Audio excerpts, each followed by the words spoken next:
একটা মাত্র চাঁদ, সেই চাঁদের 16 কলা পূর্ণ হয়ে কবে আসবে পূর্ণিমা, তার জন্য 1 মাস ধরে অপেক্ষা করে যেতে হয়। পূর্ণিমা যাওয়ার পর তারপর আবার পূর্ণিমা। তো এই 1 মাস ধরে চাঁদের জন্য অপেক্ষা করতে করতে করতে করতে কবি, সাহিত্যিক, শিল্পীরা চাঁদ নিয়ে প্রচুর প্রচুর লেখালেখি করেছেন। প্রচুর জায়গায় প্রচুর গানে চাঁদ উঠে এসেছে। চাঁদ মানে রোমান্টিসিজমের একটা প্রতীক হয়ে দাঁড়িয়েছে। আসলে চাঁদ এক এবং একমেব দ্বিতীয়ম, সেই জন্যই, তাই না? আচ্ছা, যদি একের বেশি চাঁদ হয় তাহলে কি চাঁদের গুরুত্ব কমে যাবে? বলা মুশকিল। তবে হ্যাঁ, আমাদের সৌভাগ্য একা চাঁদ নয়, এবার চাঁদের দোসর মিলেছে। একটু খুলে বলি, আমাদের পৃথিবীর উপগ্রহ চাঁদ, এবার আমরা দুটো উপগ্রহ পেয়েছি, একটা বড় চাঁদ, একটা ছোট চাঁদ। তবে সে চাঁদ ক্ষণিকের অতিথি, থাকবে কিছুদিন আমাদের সঙ্গে। যতদিন থাকবে ততদিন গর্ব করে বলতে পারবো আমাদের পৃথিবীর 2টো উপগ্রহ। এই উপগ্রহ কিন্তু কৃত্রিম উপগ্রহ নয়, সত্যি সত্যি উপগ্রহ। তবে চাঁদের তুলনায় বেশ কিছুটা ছোট। কতটা ছোট জানেন? 3 লক্ষ গুণ ছোট। আসলে এই চাঁদ একটা গ্রহাণু, যে গ্রহাণু তার নিজের আপেক্ষিক ভরের উপর এবং তার গতির উপর নির্ভর করে আস্তে আস্তে আমাদের পৃথিবীর চারপাশে চলে আসে। এবং আমাদের পৃথিবীর চারপাশে যখন চলে আসে তখন একটা অদ্ভুত ব্যাপার হয়। এই ধরনের কোনো নিয়ারবাই অবজেক্ট, যাকে আমরা বলি নিয়ার আর্থ অবজেক্ট, পৃথিবীর চারপাশে চলে আসতেই পারে। কখনো কখনো তা এই আমাদের মাধ্যাকর্ষণ টানে তা ধ্বংস হয়ে যায়, কখনো কখনো পাশ দিয়ে ছিটকে চলে যায়, আবার কখনো একটা অশ্বক্ষুরাকৃতি কক্ষপথ বরাবর তাদের নিজেদের আপেক্ষিক গতি অনুযায়ী পৃথিবীর চারপাশে ঘুরতে থাকে। আর যখন এরকম কোনো গ্রহাণু বা এরকম কোনো অবজেক্ট পৃথিবীর চারপাশে ঘুরবে তখন তো তাকে উপগ্রহই বলা হবে, তাই না? গ্রহের চারপাশে ঘুরছে নির্দিষ্ট অক্ষরেখা মেনে, সেটা উপগ্রহ, ঠিক যেমন চাঁদ।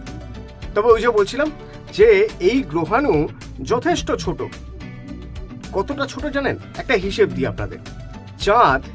চাঁদের ব্যাস হচ্ছে 3476 কিলোমিটার, আর এটির ক্ষেত্রে 10 মিটার, মানে 3.5 লক্ষ গুণ ছোট।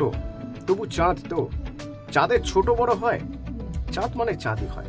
কিন্তু এই চাঁদকে সবাই বলছেন এই চাঁদ শরতের শশী, মানে যতদিন শরৎকাল থাকবে ততদিনই এই চাঁদের মেয়াদ।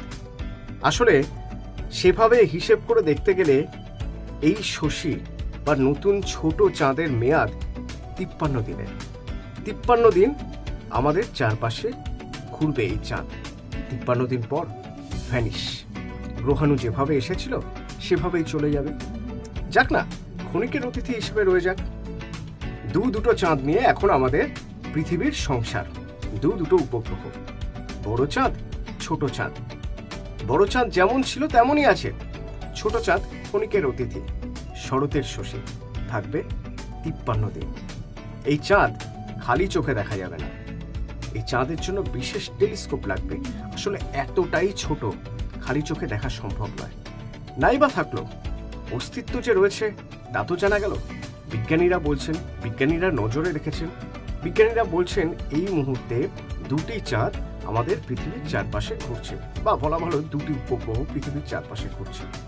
53 দিন পরে এই ছোট চাঁদ বা শরতের শশী ভ্যানিশ হয়ে যাবে। ততদিন পর্যন্ত অতিথি বরণ চলুক। হয়তো খুব তাড়াতাড়ি আমরা নাসা বা ইসরোর মাধ্যমে তাদের টেলিস্কোপিক, ওই বিশেষ টেলিস্কোপিক যে যন্ত্র রয়েছে সেই যন্ত্রের মাধ্যমে তোলা ছবি দিয়ে চিনে নিতে পারবো আমাদের শরতের শশীকে, অর্থাৎ ক্ষুদ্রতম ছোট্ট চাঁদ, যে চাঁদ থাকবে কতক্ষণ? 53 দিন। তবে এই প্রথম নয়, এর আগেও এরকম গ্রহাণু আমাদের পৃথিবীর চারপাশে এসেছিল। 1997 সাল, 2013 সাল, 2018 সাল। কিন্তু এতদিন এইভাবে পৃথিবীর চারপাশে একটা অশ্বক্ষুরাকৃতি কক্ষপথে ঘোরেনি। সেদিক থেকে দেখতে গেলে এটাই প্রথম। আর এই নতুন চাঁদ বা যাকে আমরা শরতের শশী বলছি, তার নাম দেওয়া হয়েছে, মহাকাশ বিজ্ঞানীরা তার নাম দিয়েছেন PT5 2024।